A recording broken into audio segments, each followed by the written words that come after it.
Most of us are like, I don't even know what I need. I'm feeling this, but I don't know why. Yeah. You're feeling it because you need something. Yeah, and you've got to, and I feel like the aha moment for me from this interview is emotion is information. Yes. I love that so much. Welcome to the Bridging Divides podcast, where we give you the advice, tools, and resources that you need to be able to build the bridge to success. We do this on the podcast by finding the amazing individuals out there that have found success in their lives and are now trying to bridge the divides around them. So we have our amazing friend here today, Stephanie Barreto. I almost called you Ashley, your niece's name. So I am so excited to bring Stephanie here today to talk to you guys. Stephanie and I have been friends for a while. We're part of the same networking group, and so we've been able to meet and get to know each other. I want to kind of go over a few of her accolades, if you will. So first and foremost, she is a mom of 5 kids, which, as anybody with kids knows, that's hard work. That's pretty dang impressive. And you wanted to be a mom since 3, which I just love that you included that in your accolades, because that's just such a noble pursuit, I believe. She is the owner of Love, Light, and Healing Center, which we will get into here in a bit. It's a holistic wellness center that you've had for 5 years. She's certified in Auricular Acupuncture, Thermographic Technician, certified. She's a Reiki Master, which just sounds like something out of a comic book. I think that sounds so cool. And you're a Body Code Practitioner, certified in Theta Healing, and I'm going to screw this up again. Ho'oponopono. Yeah. Did I say it right? Ho'oponopono. Okay, yeah. I Yes. I still feel like I butchered it. Well, no, so that's cool, and we will get into those, because I really want to know, and I'm sure that all of you want to know kind of what those are and kind of what's included in them. But first, I want to get into the fun facts that you sent me in the email, for the answers to the questions that I sent you. You said you got to sing the national anthem at a Giants baseball game. So Yes. tell us that story. Well, my choir, every year, my high school choir would tour. So we would go on tour. And one of the things that we wanted to do was try out for the national anthem. And we sent cool. them our recording, and we won the spot. So. Oh, hey, there you go. So we did the scariest thing I don't want to say the scariest thing I've ever done, but Yeah, it was yeah. up until that point the scariest. I can't even remember, but there were thousands and thousands and thousands of people at that. I think it was the Giants versus the Braves. Okay, cool. So there was a lot of people there. Yeah, and I'm glad you said baseball, because if you hadn't, I probably wouldn't know who the Giants and the Braves are. I'd like, what sport do they play? They Yeah. play sports, right? Yeah, sports are not my thing. That's so fun. Now, you sent me a second one, which was just a bonus. But you said you had your Miranda rights read to you in high school. Yeah. So please tell our viewers about that. Well, my friend and I were out driving around in her boyfriend's car that she borrowed. Mm-hmm. We were going up and down the canyon road, and she went a little too fast, and we drove off the edge. We went, I don't know, I think it was like 40, 45 feet down before we were stopped by a tree. That's the only thing that kept us from going all the way down. I'm just like, how did you even survive? Oh my gosh. Well, and neither of us had our seatbelts on. Like, even looking at that piece. That is just, that blows my mind. Anyway, please go on. Well, we climbed up, and we were on our way back, and we were bloody and bruised and all the things, and a couple came, and they took us to the hospital. Thank goodness. They just happened to be passing by. Yeah. Yeah, like coincidentally. Yeah. Coincidentally. And yeah, it was a part of town that didn't get a lot of traction. So we were very lucky that there was even anybody someone there. was looking out for you. Gosh dang. She didn't have her driver's license, and so she didn't want to get in lots of trouble. So she told me that I had to say that we were run off the road. So on the police report, that is what I wrote. I put that we were run off the road by another car. and then found out later that her mom and the insurance company believed the person that ran us off the road was the same person that came and took us to the hospital. Which, how sad, Yeah. because they were being totally so innocent. kind Yeah, totally to innocent. help you. So at that point, I had to tell my mom, like, that's not what happened. This Yeah. is what happened. And, definitely hurt my relationship with my friend. But I was like, I'm not going to let you sue these people. Like, they didn't do anything wrong. And so anyway, I came home from school one day and the sheriff was sitting in my living room and read me my Miranda rights, because I did in fact have the right to remain silent. And in that moment, I had to decide, am I going to remain silent and let this couple, get in trouble for something that they didn't do? Yeah. Or am I going to find my courage and tell the truth about what happened? How scary. You were how old?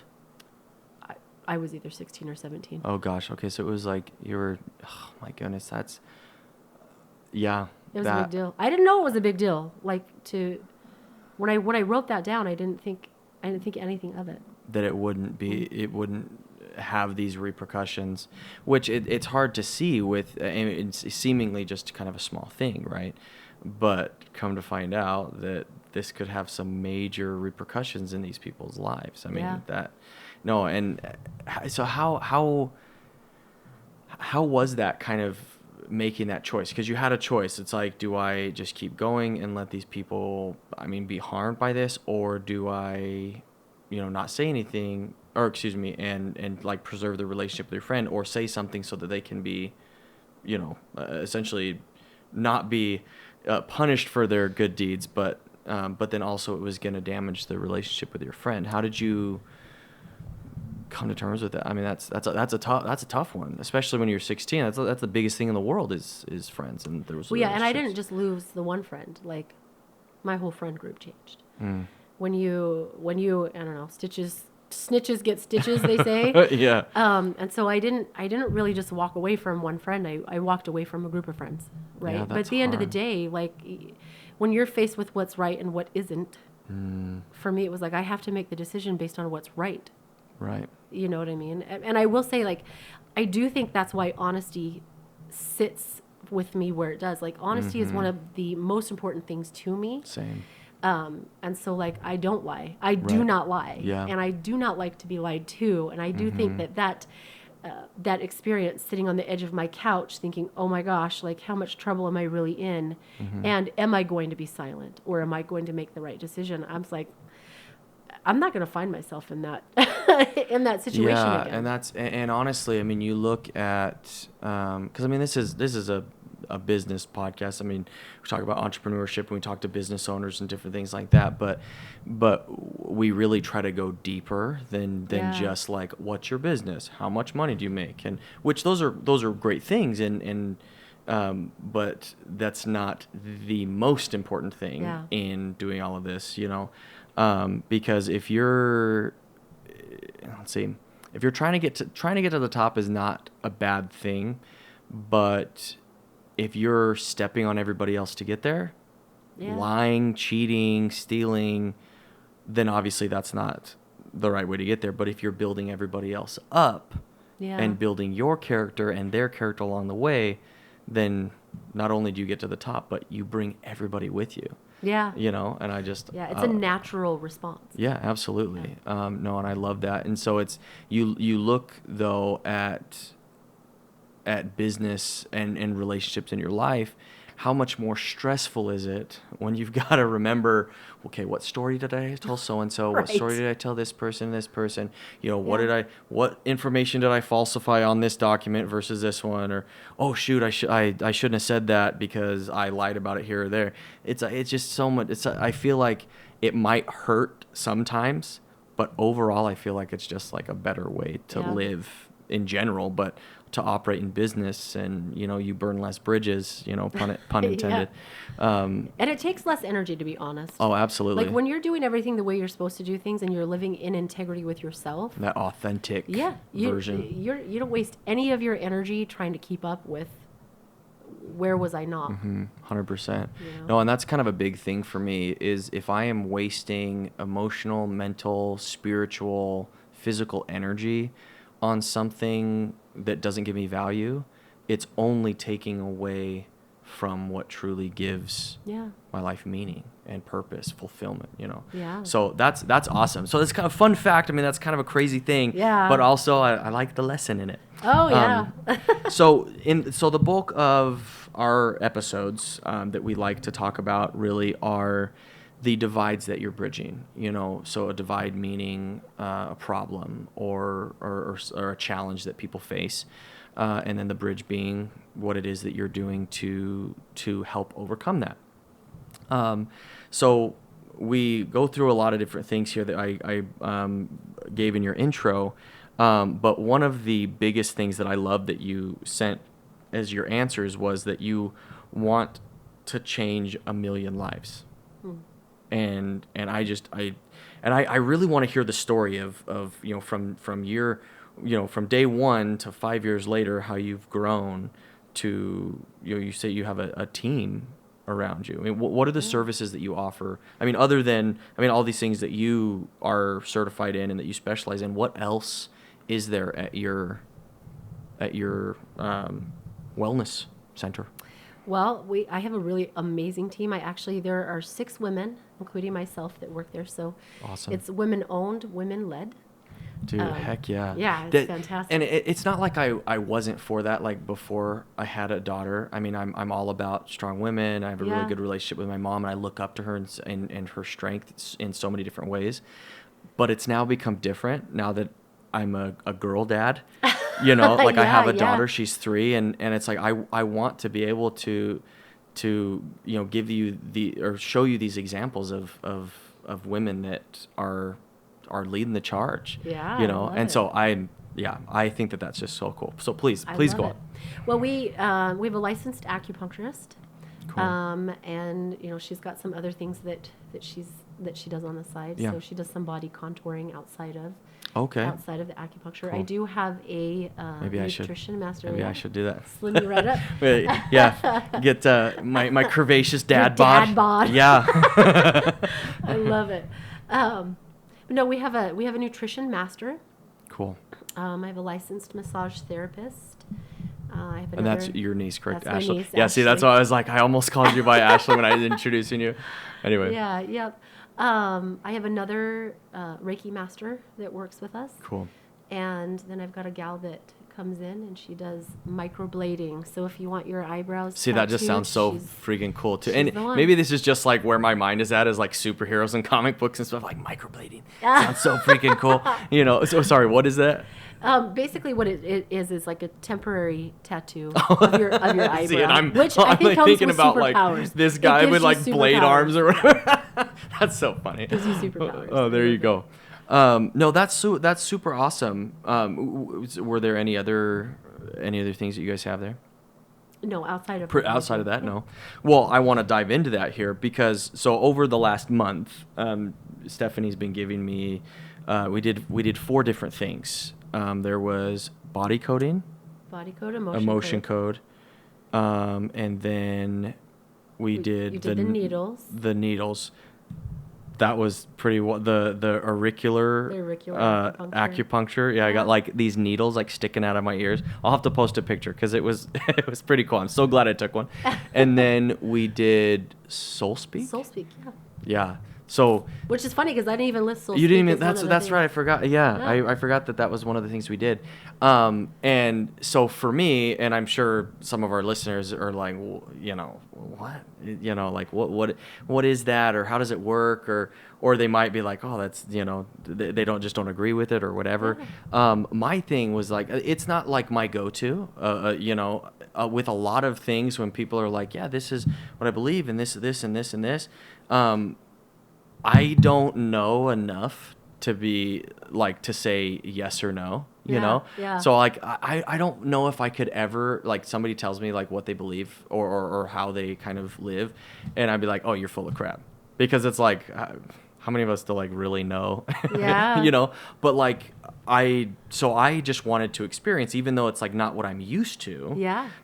I and we talked about it a little bit, I wanted to be as like open to the experience as possible. And so I thought that it was really cool. And we had some really cool Had some really kind of cool moments and experiences, experiences and, you know, just kind of these kind of revelatory moments where I just go, holy crap, like that's what's kind of blocking me, or, you know, these different things or these different lessons that, you know, that I kind of learned through that process, which I thought was cool. But so kind of going in here, when we talked a little bit about this, the auricular acupuncture, what is that? What purpose does that serve? Well, it's actually NADA. So NADA is the point prescription. NADA? NADA. NADA, okay. And it's actually most famous for addiction. I love that. So it isn't just substance addictions. Like addiction is a problem. Oh, I mean, there's so many different ones. I mean, you've got yeah. pornography, gambling, substance abuse. And the substance abuse substance abuse right now is an epidemic. Like it is a problem. It's such a travesty. It really is. And there's not a lot of like outside support for it outside of like Narconon or like the crazy like Alcoholics Anonymous or like which is great. I mean, those things in-house. are fantastic and they serve a very big purpose, but there's obviously more that we can always be doing. Well, it's a very deep rooted, you know, situation. In fact, Love Light and Healing Center is registered with the state of Arizona as an AcuDetox facility. Oh, good. Good. And there aren't many of us that are out. Most of the AcuDetox facilities are in-house facilities. Yeah. There are not very many of us out there that are not in-house, and so. And I literally thank God for people that do that, because I've had family members who are, so I'm going to get emotional, which is very easy to do with you and me.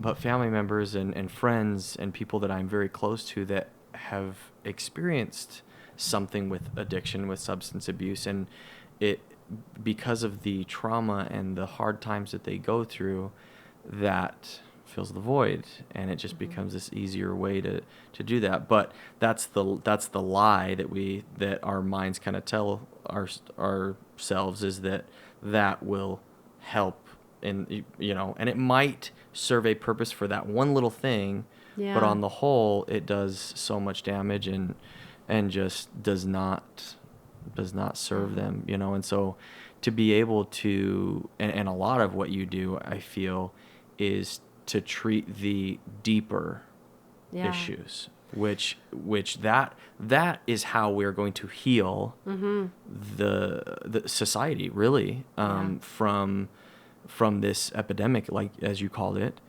is by finding the root of what's going on. Instead of going from the top down or from the outside in, you're finding what that is on the inside, and then say, okay, let's fix that, and then let's repair this other stuff. Well, and the way that we do it at Love Light and Healing Center is one of the things that I love the most, is because there's a stigma behind it. When you think about addiction, it's secret, it's hidden. There's shame. There's a lot of emotions and things that kind of go with that. And we sort of look at you as who you are, right? We meet you where you're at. We understand. We know. And which we I have love. We have a lot of people that come in and they have to work through that shame. They have to work through, you know, all those things. And so it isn't just the NADA, right? It isn't just the acupuncture. It's all of the pieces, when you put the entire puzzle together. Oh, I see. That really helps you move out of that patterning or that thought process. Because the truth of the matter is, whatever you are addicted to, at some point in your relationship with it, you were friends. That was the thing that was with you. It didn't judge you. It didn't mock you. It didn't do, you know what I mean? That's the thing that was there when you were sad, when you were happy, when you were angry, when you felt abandoned. So it served a purpose. It had a purpose. In that, yeah. And if you can't look at the purpose that it served, it's really difficult to see, why is it not serving you? You have to be able to see how it did serve, so that you can have the ability to see why do I need to let you go? Yeah. Why is this relationship not a benefit to me? You know what I mean? But we treat it as it is. Yeah. Like at some point it was very important to you. Don't make it less than it is. Yeah. No, and I think that really, it changes the lens through which we see our mistakes, right? And you know, it's hard to be like, you know, thank you, my mistakes, for what you were doing for me at the time. But I think that it is very important to look back and be like, okay, it served a purpose for that moment, but now what are we going to do going forward? Yeah. You know, because this is obviously not helping me live a better, happier, more fulfilled life. And so what can I do to fix that? I heard somebody say that something to the effect of how we can't move forward if we are living in the past. And guilt and shame is us going to the past and living in the past. And then we hold that guilt and that shame, and we can't get out of the past with what we have done. And so it's impossible to move forward unless we let that go. Yeah. And that's where you can move forward. That's where you can get out of that and then heal. Yeah. And really start that healing process. And so I love that. That's so cool. And there are other benefits to it as well, I mean, that you were talking about. Which I just think is cool. It helps with pain, it helps with inflammation, it helps with depression, it helps with anxiety, it can improve sleep, lower stress. Like there's so many. I believe it even can boost the immune system because it's actually doing a detox of 5 different organs. So you're literally detoxing 5 organs. Yeah. Right? And it isn't just a detox. Mm-hmm. It's also an emotional detox. So it isn't just like substance that we're detoxing from, but also emotions that need to move, that are stuck and trapped in those spaces. Yeah. Well, because we know that our minds and our bodies are connected. You know, they affect each other. You know, our experiences and our traumas and our emotions affect our physiology, you know. And so, I mean, we've got to take care of both to help the other. And so I think that's great. Hey guys, just want to take a quick break and say if you guys are getting any value from this, if you guys are enjoying it, having a good time with us today, make sure you hit the like and subscribe button. Everybody says that, I know, but hey, can't beat them, join it. Just want to let you guys also know about our newsletter that we have coming out. It'll let you know about all the latest and greatest news that we've got, anything Bridging Divides related, all the events that we've got coming up, all of the different organizations, nonprofits out there that are doing awesome, amazing things that you can also be a part of. It'll also let you know about the book that I've got coming out, The Bridge Strategy. Super excited about that. And we'll let you know when that gets released. We'll also let you know about any additional nuggets of information and inspiration that we've got, different fun stories that we don't necessarily mention in these videos or episodes. So if that's something that interests you, then check it out in the description and we'll make you part of the Bridging Divides family. Excited to have you here. We'll get back into it. Something else that you do here is you're a Thermographic Technician. Yeah. So tell us about that. What does that do? Like what purpose does that serve? Well, it's thermography. So if you think about like a thermal camera that they use in the military, and that's how they find people, they're looking for the heat. Oh, like the red and the blue and the same green. Technology. Okay, cool. And what we're doing is we're looking at what is physiologically happening in your body by being aware of the heat patterns. Cool. So one of the reasons that I wanted it was because of breast cancer in particular. So it is good for things outside of that. There's a lot of other benefits to having thermography. Yeah. But the beautiful thing about thermography and breast cancer is it has been known to catch breast cancer or to show symptoms that breast cancer could be a concern up to 10 years before it ever shows up on a mammogram. See, and that's fascinating. That is fascinating to me. Because also, I mean, not like knocking, modern medicine or whatever, because, I mean, it obviously serves a purpose, but there are things that fall through the cracks. Or there are things that you can do before you go that route to give your body what it needs to be able to to essentially heal itself. I mean, you're talking about yeah. nutrition and the value of that. Yeah. To be able to, I mean, and that falls right in there. You know, you give your body what it needs, and a lot of things it can fix itself, which is fascinating Oh to me. yeah. Well, and a lot of times we don't know what our body's doing in the first place. Like Yeah. we know how we feel, but to have the ability to look at what your body is actually doing, that's a huge impact. You know, we 100%. can see with a thermal image if you are estrogen dominant. And fun fact, men are becoming more and more and more estrogen dominant. Fascinating. It's an equal. It isn't just women. Yeah. You know, like I'm fairly sure in the 1950s, men did not end up with estrogen dominance. Man, I But wonder. it's I all wonder the what contributed chemicals, to that. all the things that are in our food, all the things that are in our meats, Interesting. in our milk, and all these things. And so we are now becoming estrogen dominant, even the men. And estrogen dominance can feed cancer. See, that's wild. And I mean, I'm sure there are all sorts of other side effects that come from that. But man, that's wild. That's wild. No, but that's great though that you guys do that. Now, the one that, you know, sounds like it comes out of a comic book here, Reiki Master. Tell me about that. What does that look like? It's one that you didn't do, actually. I Man, didn't. we should Yeah, have and done now it. I'm like, man. that's- Oh, I'm going to have you come back in. Yeah, and then we'll have you back on. Give There that you go. Yeah. experience. That'd be really fun. Reiki is actually, if I could describe it, I would say that it's universal energy, and we're allowing it to flow through us so that we can kind of help you untangle. Right? So if you've got areas of your body that don't have flow, then we can use our hands.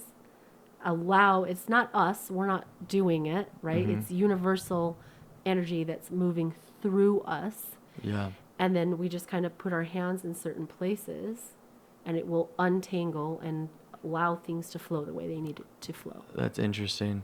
It makes me think. So you and I are both lovers of Avatar, The Last Airbender, right? And I'm fascinated by Eastern philosophy and medicine and those different things. Even though, like I was saying at the beginning, is like I don't necessarily like I wouldn't go to get my energy work done if I'm kind of having an issue, right?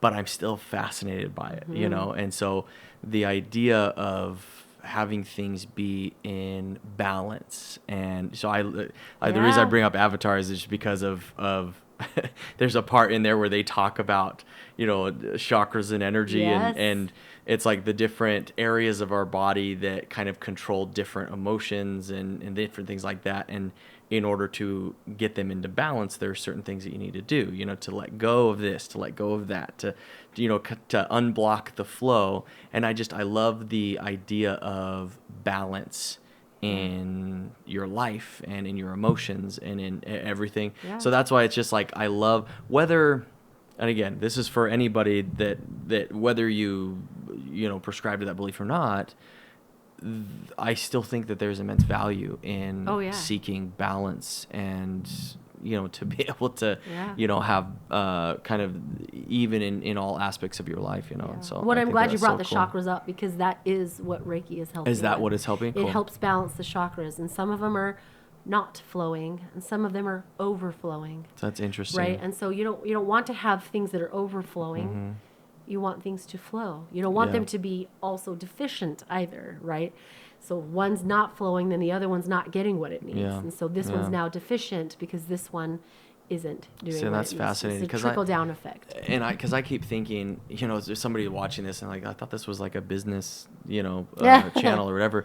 But it really, I'm much more likely to take a lesson out of something than to just dismiss it out of hand, just because it's not like, oh, well, this isn't valuable to me, so I'm just going to kind of toss it aside. I think that a lot of that comes from my dad, because anytime that we'd be out in nature or we'd be, experiencing something, he's like, okay, what is this a metaphor for? Yeah. What lesson can we take from going on a bike ride up a hill, or and so he kind of like did, kind of put me into that space. And my parents were also, I was very thankful that they were so inclusive with different belief systems than ours. I mean, we had a lot of different friends that had a lot of different beliefs, and that we we're very good friends with. And so and this is one of kind of the side kind of goals of Bridging Divides, is to heal the divisiveness that's in our world, between religions, between political parties, between,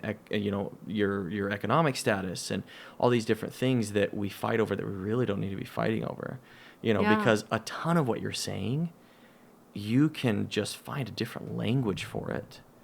And it's probably what somebody identifies with, Yeah. And so I love, which I've never done anything like this. And so that's what was really cool for me to be able to, so thank you for giving me that opportunity. It was my pleasure. Because it was very neat to go, okay, well, here, what is this about? What experience am I going to have, and finding the common ground, versus, finding what's different first. Let's find what's similar first, and then we can kind of go from there. I think there's a really good lesson in that in general. But so body code. So body and emotion. Body and emotion code. Yeah, tell me about those. We'll kind of start with emotion, and this is something that I had you experience, right? So we all have emotions. And sometimes our emotions become trapped because we don't want to feel them. So lots of us, we don't want to feel angry. So instead of feeling angry, I'm going to clean the kitchen instead. I don't want to feel this, so I'm going to make it go away. I'm going to shove it down with a broom. Go away. I don't like the way you feel. Whether it's anger or sadness or bitterness, it could be terror, it could be panic, it could be any of these things. And we don't want to feel it. So when we don't feel it, it becomes trapped. Sometimes it can become trapped when it's traumatic, right? Yeah, so it's like a defense. Yeah. And it's meant the subconscious mind's job is to keep you safe. Right. And so if you experience something that is really, really, really traumatic, whether it's capital T or lowercase t, sometimes the subconscious mind does things so you don't remember. Right. And so even if you don't remember what happened, we can still pull the emotion that's now the undercurrent of your life. Right. That's cool. Sometimes we don't process because we don't wanna. Yeah. And sometimes we don't process because our subconscious mind just doesn't think it's safe for us. And you gotta let yourself feel in order to deal. Yeah. You've gotta be able to. You have to. I feel like I should put that on a shirt. But you've got to deal with those things, otherwise they fester. And ultimately, the goal of what I'm doing, of Bridging Divides, is to build the bridge to success. Yeah. And that, whether that's in business or whether that's in life or spirituality or whatever, mental health, there are so many. Oh my gosh! I was just listening to a story the other day of this, this business executive, or he used to be, and he was just going, and then he just had this full-blown panic attack, hallucinating, in tears, and he's just like, something's got to change, and and he ended up going off on his own and being a solopreneur. He makes over $1 million a year now. Nice. But he's doing something that's more in line, more aligned with kind of how he wants to live and that sort of thing. So whether you're going to be an entrepreneur or whether you're going to be, working for a company in your career, that's totally fine. Both of those paths are great, but you have to be able to deal with the stresses of what's going on, deal with when something happens, you look at it, you assess it, and then you go, okay, what's happening? What am I feeling? And then address it, and then be able to move on. And so I think that was one of my favorite things that we did was the body and emotion coding. Because one of the things that I loved, kind of the biggest thing that stayed with me with everything that we did, was you said something to the effect of, we are in a constant state of inhale. Things happening to us. Yeah, and we inhale the life. We inhale it all. And that's great. That's fantastic. But we have to be able to exhale. Yes.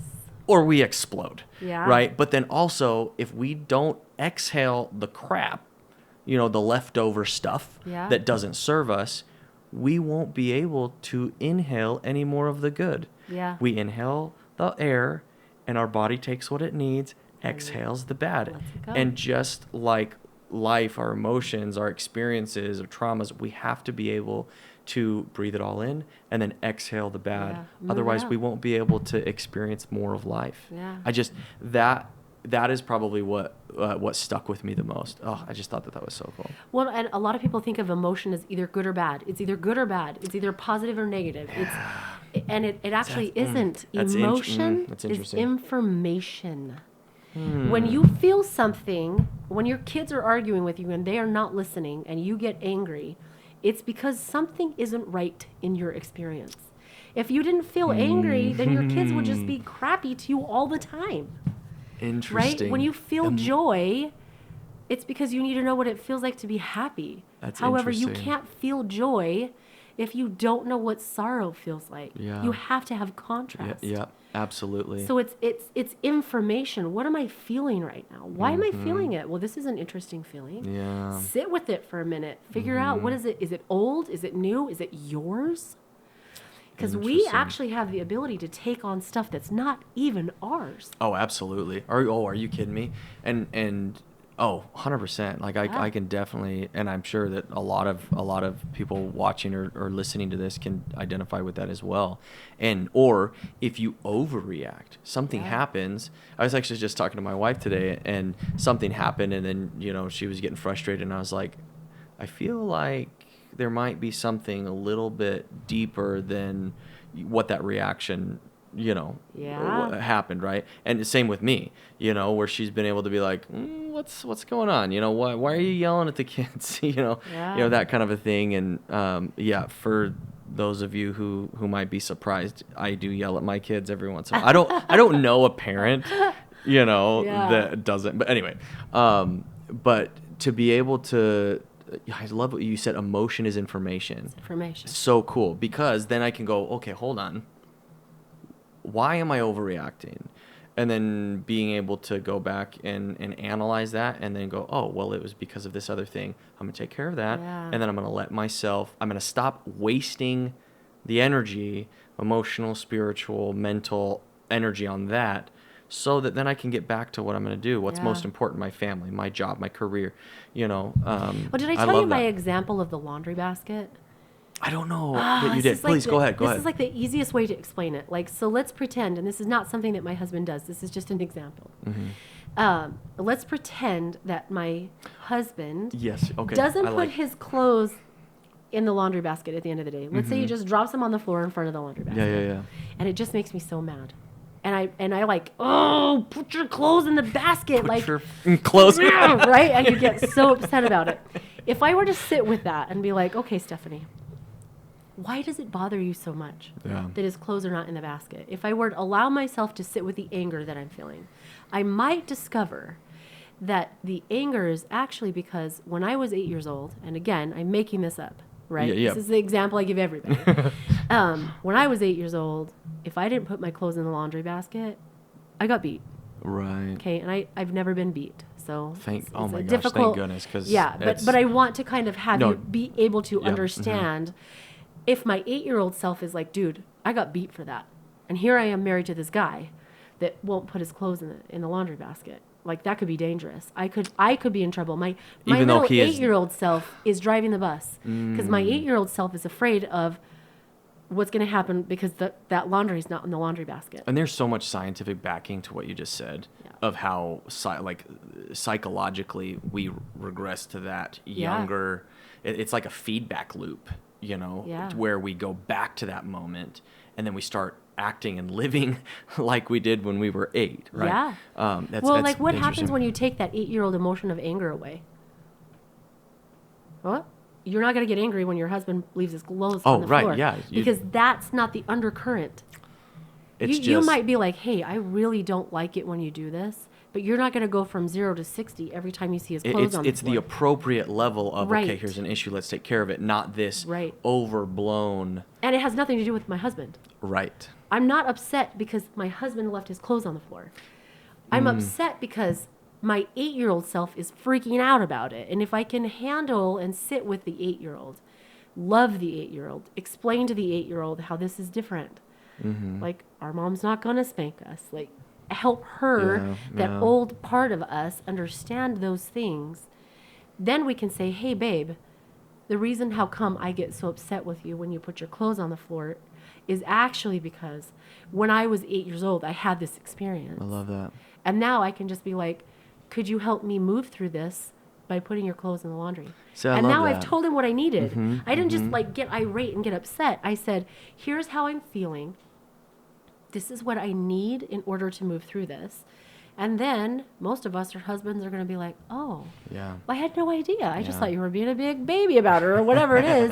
Let me put my clothes in the laundry. Yeah, no, I love right? that. And so now we're healing the old part and communicating with the new part. Yeah, and honestly, communication is. My wife and I have talked about this a lot because she has her bachelor's in psychology, and I'm like a student all the time. Like I don't know if I'll ever like Yeah. actually get like a degree or anything, but I love to learn, and psychology is one of my favorite things. But I think that principle of communication is so key in any relationship, Yeah. whether it's in a marriage or in a family or a friend or business, between business partners, between business owners and their employees, between businesses and their customers. Yeah. Communication is really the key to be able to move forward in any sort of positive direction. Yeah. And if you want to build anything great, marriage, business, friendship, you have to be communicating in a healthy way. Well, and it's Otherwise, interesting because I don't think that we were really raised to talk about what we need. Most of us are 100%. like, I don't even know what I need. I'm feeling this, but I don't know why. Yeah. You're feeling it because you need something. Yeah, and you've got to, and I feel like the aha moment for me from this interview is emotion is information. Yes. I love that so much. You have to be able to, and just like any sort of information, you have to learn how to read it. Yeah. And if you don't take the time to develop that ability, then you're not going to be able to interpret that information and interpret that language that your body is telling you. Oh my gosh. And we could go on. We are going to have you on again because there's too much to fit into an hour. Yeah. So tell me about theta healing. I don't know that was anything that. Yeah, I don't think you experienced that one. I don't even know if I heard that you did that. What is that? With theta healing, what you do is you put the mind into theta waves. Interesting. And then you do it's a very deep, it's like Trippy. super woo. I'll just be honest with you. It's like really out there. It's very woo. But So funny. you don't do the healing on the plane that we're in. You go to the 7th plane because Oh you're my gosh, this is like it's next level. It's like, yeah. Which I would it's still love very, to do very because, deep. like I told you, like I like experiencing different. And it's so fun. Oh, But like if you have a belief, I cannot be loved, mm-hmm. and we do theta healing, we can actually undo the belief of I cannot be loved. And we can help you Interesting. understand, maybe you don't know what it feels like to be loved from the Creator's perspective. Right. So what happens if we download that for you and help you understand from God's perspective, what does it mean to be loved? Mm-hmm. Then all of a sudden you're like, oh, I'm lovable. I love that. Right. And so it's a very different way of doing healing because you're actually going into theta when you do it. That reminds me actually what you just said with that specific example of a book called Real Love I think it's by Dr. Greg Baer, I want to say Baer, where he basically talks about, and not like romantic love, but like in order to give love, you have to be loving yourself. And however that is, and I'm not shy about saying I believe in God and Jesus and all that, all that good crap. Yeah, all the things. Yeah, all that stuff. But whatever it is that you believe, whether it's the universe or Mother Earth or whatever the label that you want to put on that kind of force, that power that's greater than you, I think that we have to have that source for ourselves outside of anybody else's influence in order to then give that to other people, right? And I don't know if I've shared this on a previous episode or not, but one of the things I've talked about is that it is impossible to bring somebody out of the water and into the boat if you're under the water as well. Yeah. You have to get yourself to a place where you are able to help other people. Yeah. And that starts with you, and you have to take care of yourself. Anyways, I love that. That's so cool. And now, a word from our sponsor. Chirotrins Family Chiropractic Massage and Wellness Center is our sponsor today. Now, they serve any age from 0 to 100. Shoot, if you're more than 100, then congratulations, good for you. But they can help you out. Make sure that you keep moving, you enjoy the life that you have, whatever little you have left of it. Now, they treat any patient uniquely so that you can make sure that you get the best personalized service around. Now, they're super friendly, super professional. They know exactly what they're doing to best help you. You can get to know their owner, Colby, more by watching the interview that I have with him. In the episode, I will link here, or here. I don't know. I'll have it somewhere there so you can click on it. Now, I'll also put a link to that episode in the description. All right, we'll get back to it. Okay, and let's see, I'm still going to get this wrong. Ho'oponopono. Ho'oponopono. Okay, I got it. You did good. What is that? It's actually Hawaiian energy work. I was going to say, it sounded Hawaiian. Yeah. E Haleakala Hulen. Yeah, I'm not even going to try. And I don't think he's the one that, he's not the one that created it, but he is the one that is famous. Popularized it. Right? And so there's a mental ward, a hospital with mental criminals in it. Mm-hmm. And he was able to, with Ho'oponopono, cure them all, and the hospital closed down. And he never even saw them. He never talked to them. He never saw them, nothing. And it's basically, he accepted full responsibility for whatever was happening. So whatever they were going through, he accepted full responsibility for it, and he cleared his own field. Clear.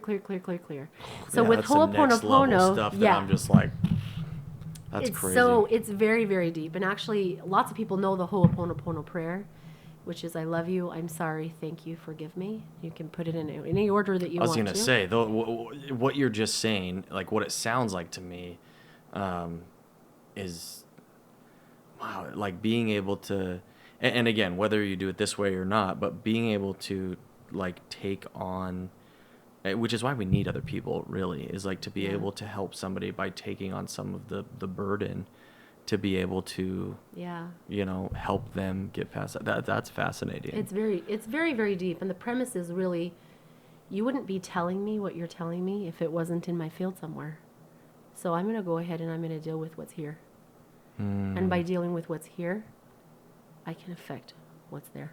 Wow, that's fascinating. Yeah, it's very, so cool. Very fascinating. So one of the things here, and again, there's so many different things that you had mentioned. One of the things I want to mention here before we move on to the next segment is no one gets the same treatment plan. No one. You said. No two people are the same. Yeah. So you treat people as individuals, and then you customize whatever their treatment plan is according to them. Well, tell me about that. Because when you came in to see me, I was treating you. Mm-hmm. I wasn't like, oh, I've seen 15 people just like this. I know what you need. I'm going to do this and this and this, because the last 15 people that looked and sounded just like you, this is what fixed them, or this, and that's a dangerous habit to fall into. You waste your time. You waste their time. Yeah. And ultimately, they're no better off for it. Yeah. So when you come in, I want to get to know you. And it's the same with acupuncture. It's the same with nutrition. Like if you had a twin brother and you both came in to our nutritionist and both of you ate differently, neither of you would leave with the same plan. Yeah, how could you? Right? And so, and you will never be the same. So when you come and you sit in our seat and you're talking to, whether it's me or Annette or Marla or Ashley, it doesn't matter who you're seeing. Yeah. You will not be the same person the next time I see you. You will never come back the same Mitch as you first started.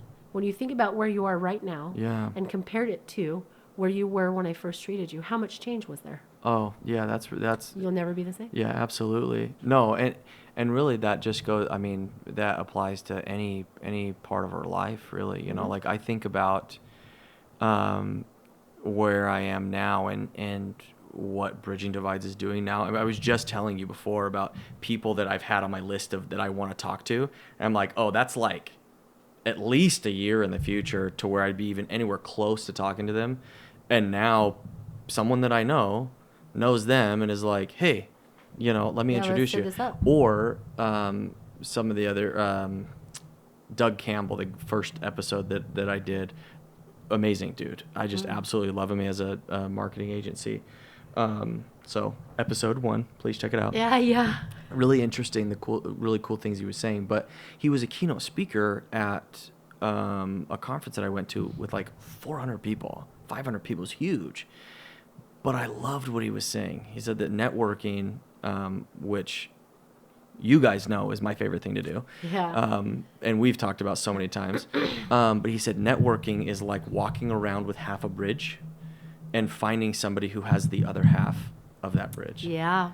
And you're never going to find the other half unless, or the other 10th or however much you Yeah. need.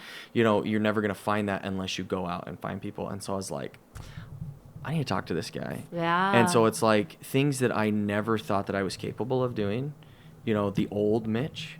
Now I'm like, hey, I want to do this. Hey, I want to do that. You know, and so you talk about the law of attraction. Yeah. You know, and one of the things I've kind of been saying is that attraction is built off of action. Yeah. Which is kind of fun. It's a nice little wordplay too. But you can't manifest anything or attract anything if you're not doing anything. Yeah. You know, you have to be out there going along and finding it. So moving on to the next section here, we're coming to the end of our time here, which is always a sad thing when we're talking. But I wanted to the books is our next kind of segment that we talk about. And I love what you answered because it told me again why we're friends.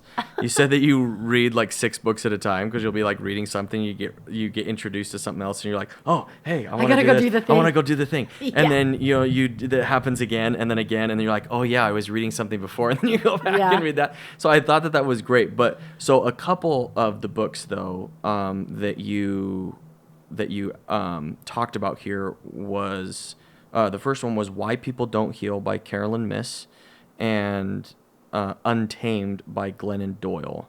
So I want to know kind of what's something that you've taken from those. Why did you mention those two of all the books that you've read? Well, the first one, Why People Don't Heal, Mm-hmm. and if you haven't read it, it's freaking amazing. But it really, really, really said to me so much about how we have no idea the power of our own mind and the power of our own thoughts. And it really, my mom had ALS, right? Yeah. I know that we had talked about that. And after reading the book, like as I was reading it, I'm like, oh my gosh, like this was my mom. And basically what happened was she got the diagnosis of, hey, I've got ALS. Mm-hmm.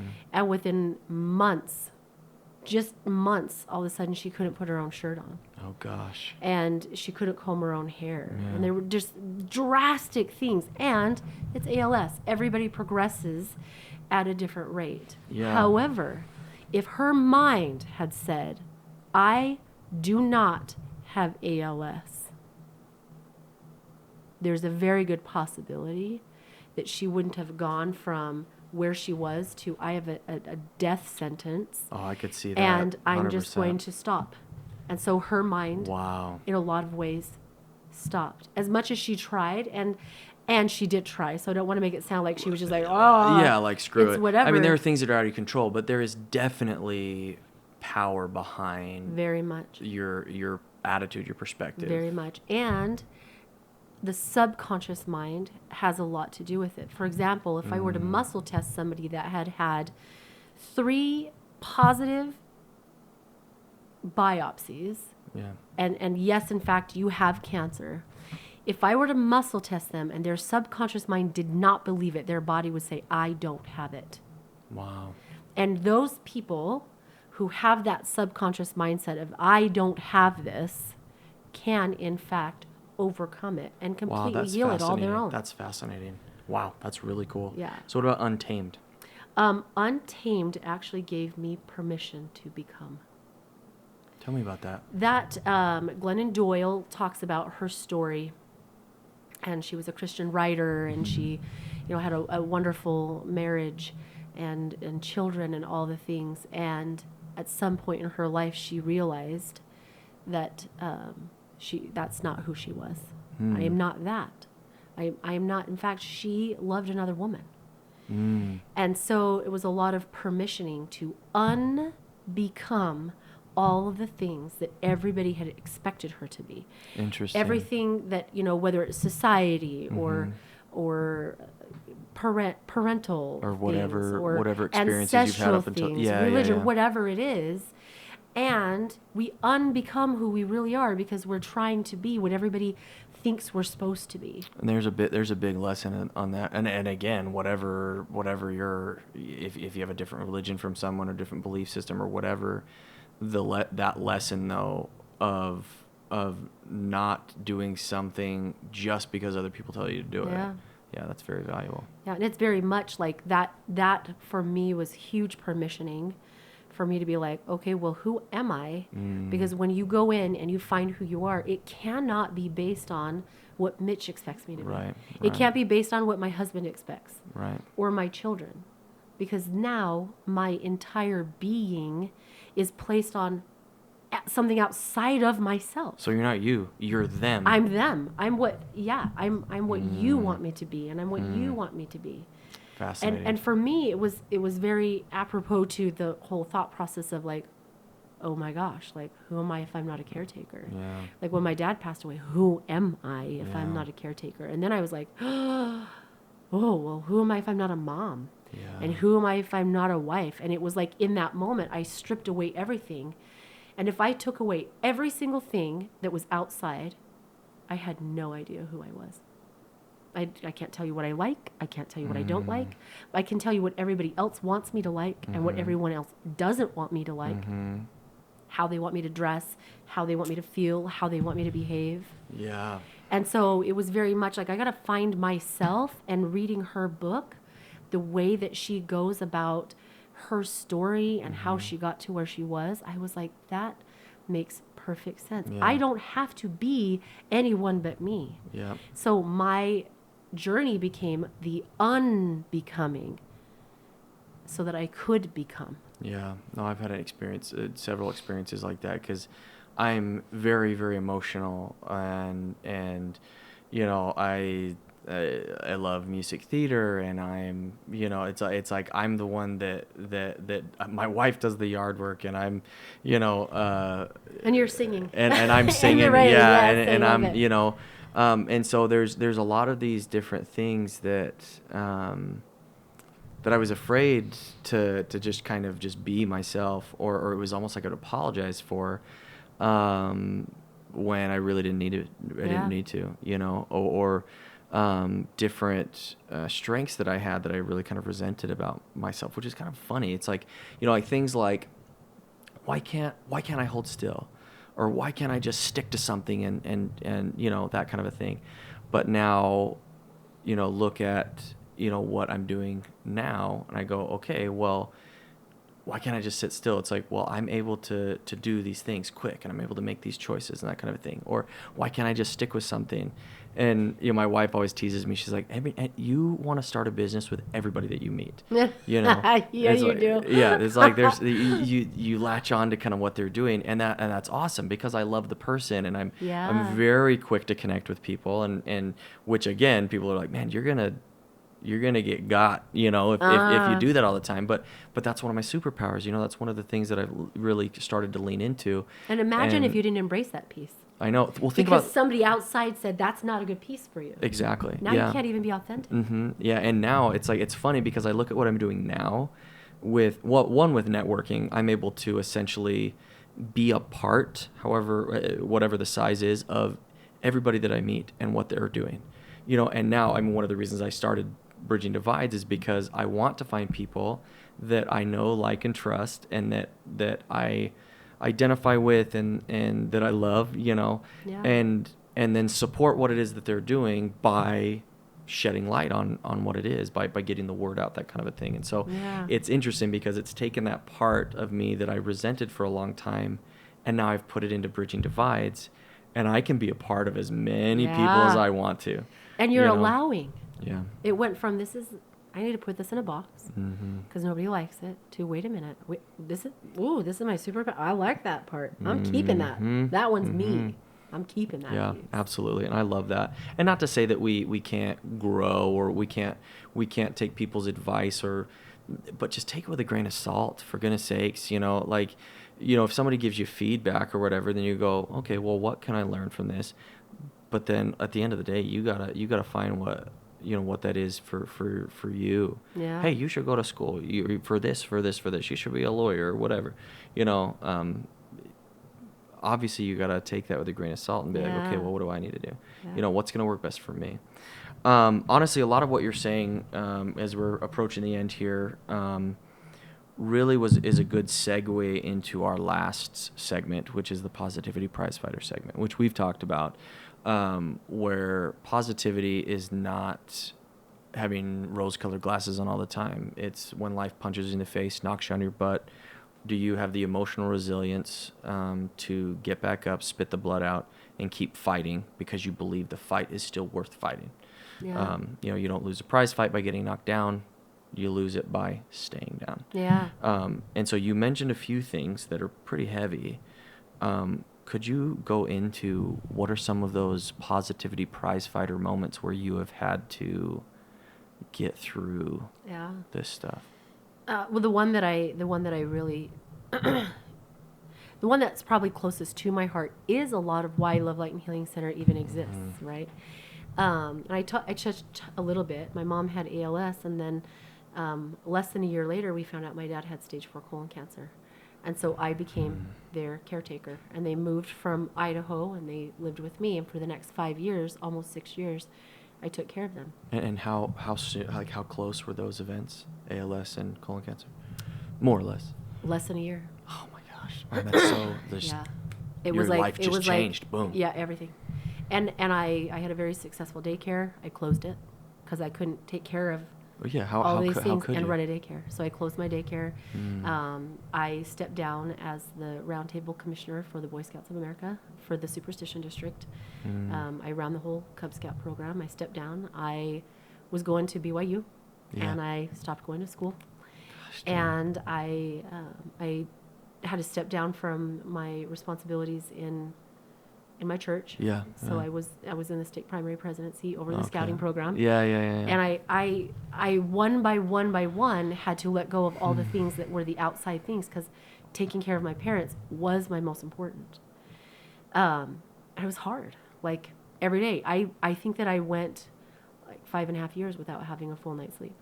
Wow. Right. And one of the things that I told you is, like, there are 3 years of my life that are not accounted for. I can't, they don't exist. That blows my mind. Yeah. And you would think that it would be after my dad passed away, I would have this 3-year gap, but it's not. It's 3 out of the 5, almost 6 years that I took care of my parents. I don't remember my son's kindergarten year, second grade. That is so third wild. grade. It isn't there. I don't remember when my daughter moved out. I don't remember some high school graduations. Like, my kids talk about, like, here are the things that happened, and I'm like, when did that happen? Yeah. And they're almost offended. Like, you were there. It isn't there. So there's 3 years of my life that were such high stress that I can't account for them. Yeah. In fact, I discovered it when someone told me, your dad was not 65 when he died. And I'm like, bet. And I looked it up, and that's when I was like, even my age, I thought I was 3 years younger than I was. And so, like, putting the pieces together, I'm like, this time doesn't exist for me. That's crazy. And I like, when my dad passed away, I slept all day. I'd get my kids ready for school. They'd go out the door. I'd go upstairs and I'd sleep. And then I'd wake up like 10 minutes before they got home and hurry and tidy things up and, make sure dinner was ready. So nobody knew. Nobody knew that I was just sleeping all day. Stephanie, no wonder. Yeah. Oh my gosh. Well, I thought I was depressed. To do that alone. Who sleeps like this? Yeah. Nobody sleeps like this. And so I'm like, I gotta get out of whatever this is. And so I got a job. And in the process of getting a job, I realized I actually wasn't depressed, but my soul was exhausted. Right? Like, there was a different level. It wasn't depression, it was exhaustion, like on a soul level. Yeah. And I was just like, you know what? If I could create a place where, because at the end of the day, I want all of the things. Like I want a naturopath, I want a homeopath, I want a chiropractor. Yeah. I want Love, Light, and Healing Center to be a one-stop place for all things holistic. I love that. I love that.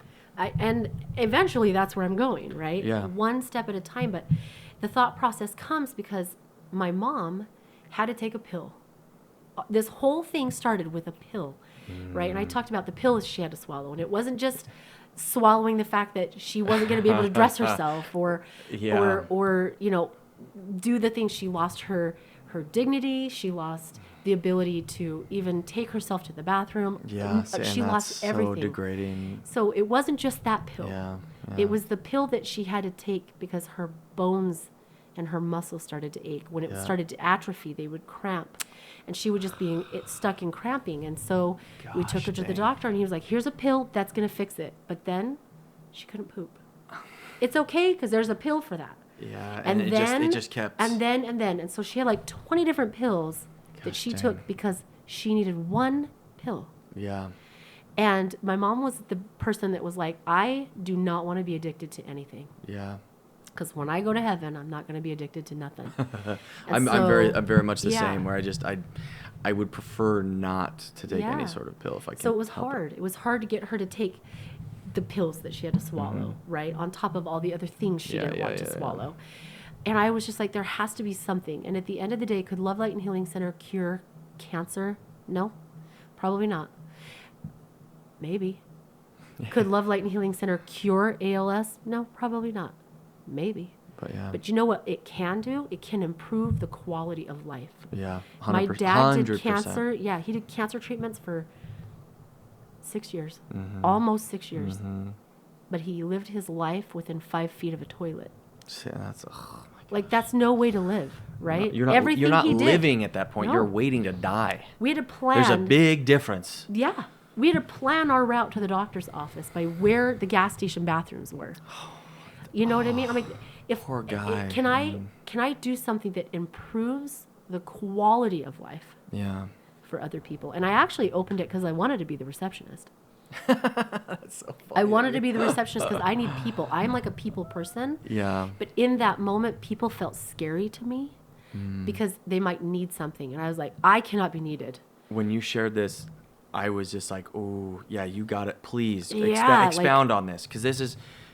Yeah, because you are one of the, from when I met you, you are one of the most loving, kind, and giving people that I've met, which is why I love you so much. Yeah, thank you. But so yeah, please. I couldn't have friends. I noticed that my friends, and I don't think it was that they chose to not be my friend. By the way, I think that it was like, I didn't think I'd get emotional, but please. The idea of having a friend meant that they might need me. And like being needed was so scary because I was like, I can't. When I lost my dad, who by the way was my hero, I was like, I can't ever be needed like that again. And I went through this phase of like, I have to give up that part of me. Like that part, like you mentioned, that just loves. I just love. And I was like, I'm going to make that part literally die, because if I love people like that, they're going to need me. And being needed, like, and as a matter of fact, since my dad passed away, have not prepared a meal for a single person. Because it's like, that's a scary thing to me. Like, if I have to cook for you, and even in my own home, like, I have cooked for my family, but it's rare. Like my husband does it because it's such a struggle even now today, where I'm like, that level of commitment is scary. So if I open Love, Light, and Healing Center and create a space where everybody can have the healing they need, and I get the people I need, I created a place literally where I could find myself. Right? I could get the people, everybody that came, they were like, they're my friends. They would tell me things they weren't telling their practitioners. Oh, jeez. You know, and so I had this like connection, but nobody could call me after 5 o'clock. Yeah. Like that was my boundary. Yeah. And even still today, I do have friends, but I find that it's difficult for me to allow myself to open to the idea of being needed. Right? Being needed was my hurdle. Yeah. And this created a situation where I could have all the people I wanted fill my cup, because people feel my cup. They feel it. Yeah. And I want my cup runneth over. I have so many amazing people in my life that I literally, my cup runs over, but I just wanted to be the receptionist. And I had a counselor that was like, you should look into this part of the healing arts. I'm like, nope, no, I'm not doing that. That's not, I'm going to be a painter. I paint rocks. That's what I do. Which, by the way, I'm not that good at it. But everything she gave me, and finally she gave me a pamphlet. She goes, I found this Qigong pamphlet. It was a continuing education course. Yeah. And she was like, and I know that you don't want to do anything in the healing arts, so I definitely don't want you doing that. But I went to your website and discovered that you had it as a service. And I thought maybe you would enjoy learning about something that you offer at your facility. Interesting. And so I was like, okay. And I took it was a very expensive 3-day class worth a lot of credits that I didn't need. Yeah. And I was like, what is this magic that I have fallen into? Yeah. And it went from that to the NADA. Yeah. I was certified in NADA, but not because I was ever going to offer at my office, rather because I could help my children. I was like, this is something I can help my kids with. Like, think of all the things that I can do to benefit my family with this. And I didn't offer it as a service because I had an acupuncturist. So you don't need me. Like, I'm not needed. That's right? interesting. Still not needed. And one of my friends, Mary, who was coming to us for massage, one day called and said, hey, my son is really struggling. And, he was coming off of some alcohol detox. And he had the shakes, and he was just really, really sick. And she was like, I was wondering if you could treat him. And I said, well, my acupuncturist isn't there. She's like, well, I know, but I was wondering if you could do it. And I was faced with this, like, ooh, I could do it, but there's that needed, she needs me. What do I do? And that was the thing that allowed me to, because she was my friend.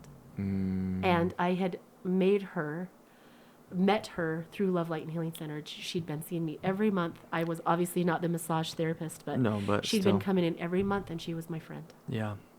And so I was like, okay, I can do it this one time. My mind, just this one time. And I treated her son, and then he asked if he could come back. And I treated it again because I had the emotion code. I had all these other things that I was doing, but I only wanted to benefit my family. And were it not for Mary, I would still just be the receptionist, right? She opened that door of permissioning for me to go like, oh, it's actually not scary to be needed. And she and her son allowed me to be needed. And then I was like, oh, I could do this, and I could do this, and I could do this. Yeah, and it just amazing. Lit the fire underneath me where I was like, oh, I'm not happy because I'm not allowing myself to be me. I was crushing that piece because I thought that piece was like a dangerous piece. And she gave me the opportunity to see that piece was a really big piece of me. And then I was like, oh, I could be needed by anybody. And I still struggle with the need piece. Yeah.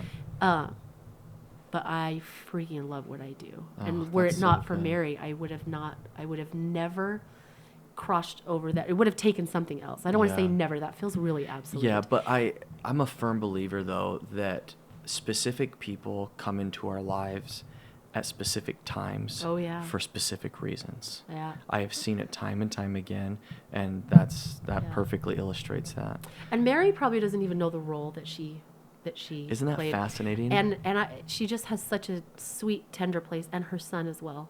Just such a sweet, sweet, tender space. Yeah. And COVID hit, and I was like, I don't care that we're shutting down. Yeah. And I drove to work because that boy needed his treatment, and that was the thing that was just like, I'm going because this is what is needed, and I want him to have what he needs, no matter what. And to this day, he has not had a drop of alcohol.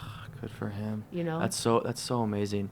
And thank you for sharing that. I love that you shared that with me.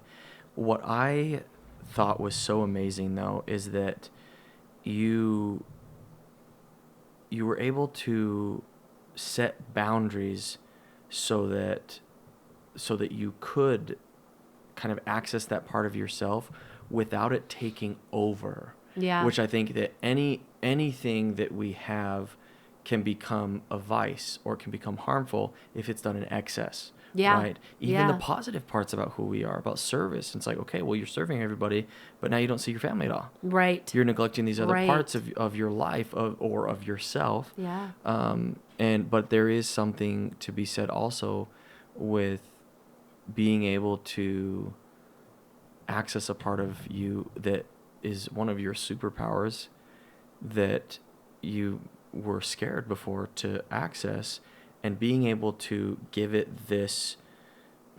yourself space to do that within these boundaries allowed you to then be fulfilled by that part of who you are. Yeah. And so that's, and again, I mean, we could go on for a whole other hour with the need of boundaries and the benefits that there are there. But thank you so much thank you for having doing me. this. It's so exciting. And, we've been planning this for several weeks of having you on.